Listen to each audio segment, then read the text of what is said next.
Hi, hello. Um, Welcome to the video review of Unit 4. And right now we're just going um, to go over what clef sentences are and just the basics of what you need to remember.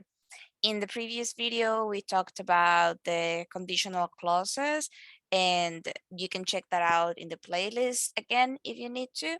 But right now, we're just going to focus on clef sentences. Okay, so just as an overview, remember that clef sentences are basically a structure that allows us to put more emphasis on certain pieces of information in the original sentence. All right, so we could have different ways of introducing clef sentences into day-to-day speech. The first one is perhaps as a question to sorry an answer to a question. For example, I don't know what to cook for them, I don't know what they like. By the way, this has a question mark, even though it doesn't have the structure of a question, just because in day-to-day speech, it's common that people would text like this or would say sentences like this with an intonation of a question, but it's not really a question. So that's just day-to-day speech. It's not grammatically correct, but it's natural speech. But basically you could give this as an answer to another question or to a certain problem. For example, like I said, I don't know what to cook for them, I don't know what they like. What they like is smoked salmon. So what's happening here is the following. We have this first phrase that is helping us put the emphasis, right?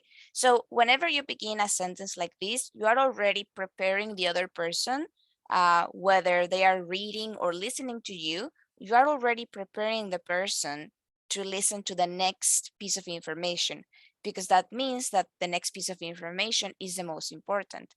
Okay, so what they like, so you're preparing the person, okay, is smoked salmon. Then you give them the important piece of information, which is like the answer to the problem they were having. So, um, so how is this different from just like, oh, they like smoked salmon? Okay.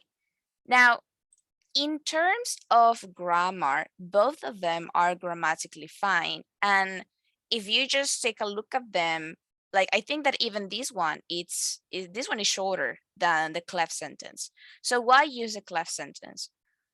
Well, just as in Spanish, when we speak English, we sometimes don't go for the easiest or shortest option. Sometimes we go for the option that is the best for the context, or that we feel that it's important that the other person listens to us.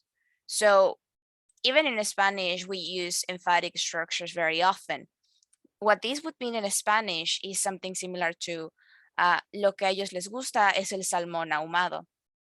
All right. So you're even in Spanish, this is a structure that puts emphasis in the information.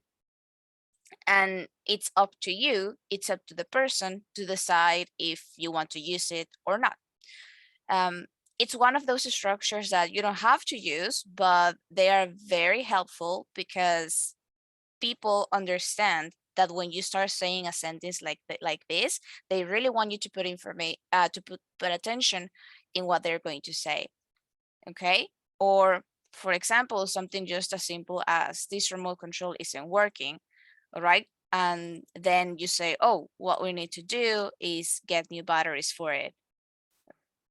Again, you could have other ways of saying this sentence, like, oh, we should get new batteries for it, or just we need to get new batteries for it. But you're deciding to put more emphasis on the piece of information because it's important for the situation, right? Then continuing, we have other sentences like, oh, James is a colleague here. There's no emphasis, it's just a normal sentence. Then we have different ways of putting emphasis. What James is a colleague here. or a colleague is what James is here. Some of these sentences may sound weird to you. And again, maybe these sound weird to you because you don't know the context of the situation. These are all grammatically correct. And again, whether or not you decide to put the sentences in an emphatic structure or what piece of information you decide to emphasize is up to you. It's up to the speaker. We're gonna get into the structure in a moment. There we go. So the first type of sentences that we have is when what works as the subject of the sentence, right? And it's followed by a form of the verb to be. Okay, so what usually happens here is that you have the verb, sorry, you have the word what, and it's immediately followed by a verb. This is really important. Okay, this one is immediately followed by a verb. So this what is technically and like grammatically, it's working as a subject, because you know that a verb should never be alone. It should always be accompanied by a subject. So grammatically speaking, the what is working as a subject so that the verb doesn't stay alone.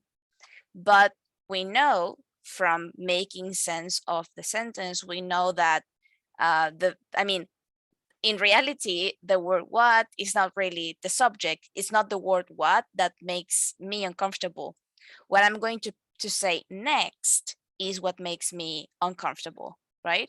What makes me uncomfortable are the comments she makes. What bothered me was his constant complaining. So here, the important thing is that, like I said, let's just go over it again. What is working as a subject because it's accompanying a verb, right? Where there's no other subject. Okay, there's no other subject.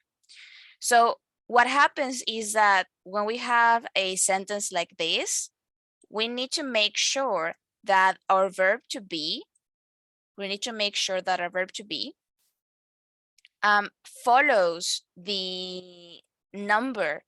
Like if it's singular or plural, we need to make sure that it follows the number of the thing we're going to mention after it.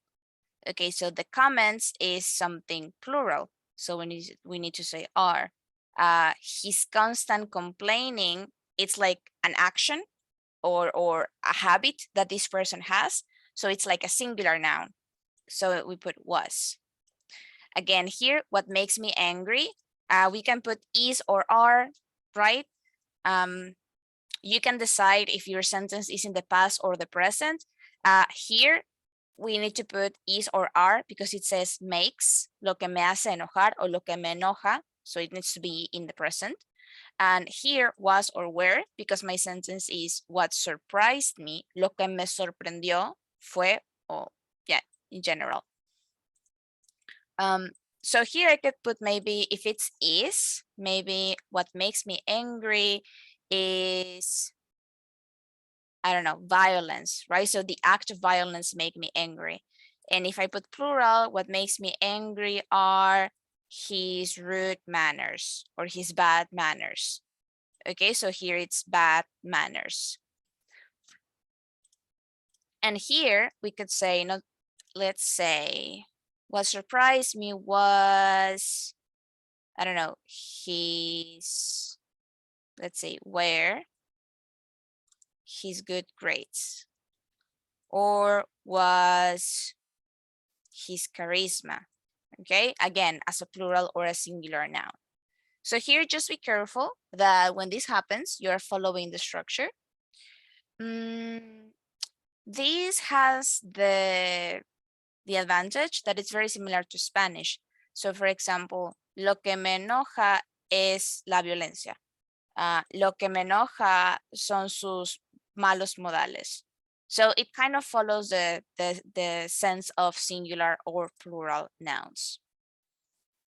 Okay, so that's one type of clef sentence. Then we have the what, but we have a subject complement, which means that we're giving more details and extra information. And this subject complement is a noun clause. That means that after I put the verb to be, the verb to be is followed by a subject plus a verb. Not like before with the examples that we saw, because in the previous examples here, right, this doesn't have a subject and a verb. It's just an object in general, which is different from these sentences. Okay, what I'm trying to say is that I am really sorry, a subject and a verb. What was shocking was that you didn't know, subject and verb. What I love about my phone is that it takes subject and verb. When this happens, what we need to do is that the verb to be will always be singular, whether it's in the past or in the present, but it's always going to be in singular. What I'm trying to say is that I'm really sorry. What was shocking was that you didn't know about this. What I love about my phone is that it takes great photos. One way you will notice if you're using the verb to be correctly, like if it's singular or plural, or if you're thinking about the right type of sentence, is that the word that can be put into these sentences. It can also be omitted if you want to, that's no problem. Okay, but if the word that makes sense to be there, then it is this particular structure. If we tried to put the word that into these other type of sentences, it wouldn't work. We cannot put that after the verb to be here, right? Oops.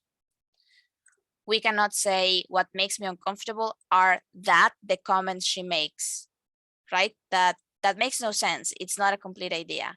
Or what bothered me was that he's constant complaining, and there's no other information to complete the idea. So it's not correct to put that in here. Therefore, right, as a conclusion, it cannot be this type of sentence. It has to be this type of sentence. So that's a way you could try to recognize what type of sentence it is. If you can put the verb to be in the plural form or just in the singular form, you could have that as a guidance. Okay, and we also have structures with the impersonal it that emphasizes a noun or a noun phrase. And in this case, we can use phrases with who or that. Like, it was my brother who told me some good advice. It's Kate's lies that make us not trust her anymore. Okay, so here I'm talking about a person, and here I'm talking about an object. You can also use that in here instead of who. That's perfectly fine. There's no problem with that. You can use whichever you want. And something really important in here that I didn't put for some reason is that it's always going to be it is or it was, right? It doesn't matter that it's like lies as a plural. It doesn't matter. It's always going to be it's or it was, no matter if what you're going to talk about is a singular or a plural concept. Right, so those are the Clef sentences. And to practice these, aside from the homework, I'm also going to send this link to you. This is the page where we usually practice. Remember that before the exercises, you can take a look at the explanation if you want, right? So here's the explanation with some examples as well. And remember that in the exercises, if you make a mistake, right? If you make a mistake, they explain exactly why that option is not correct. You have a multiple choice exercise. Exercise 2, I believe, is also multiple choice. Oops. Oh, what happened there? There we go. Exercise 2 is also multiple choice. Exercise 3, you have to write down a suitable word. Okay. And then in exercise 4, I believe you have to write the full sentence. Yeah, the full sentence. What I would recommend you do is maybe this particular exercise, number 4, try to do it on a piece of paper or your notebook, because remember that um, when you are writing, the computer or the system doesn't always recognize all of the symbols. So maybe if you put an apostrophe that is not the same as the system, or maybe if you put an extra space, like with the space bar, and you don't notice, it's like an accident, the system still counts it as incorrect. So what I would recommend you do is just read in your notebook, and then when you click on check answers, you can just check the correct answer and see if you got it right in your notebook instead of the system. So that's just my recommendation. Okay, you have 4 exercises to practice this. Okay, and that's what we're going to end the video with for today. I hope that this helps you review. Remember that you can always go back to the other video about the conditional clauses, and I'll see you for the exam on Saturday. Bye, guys.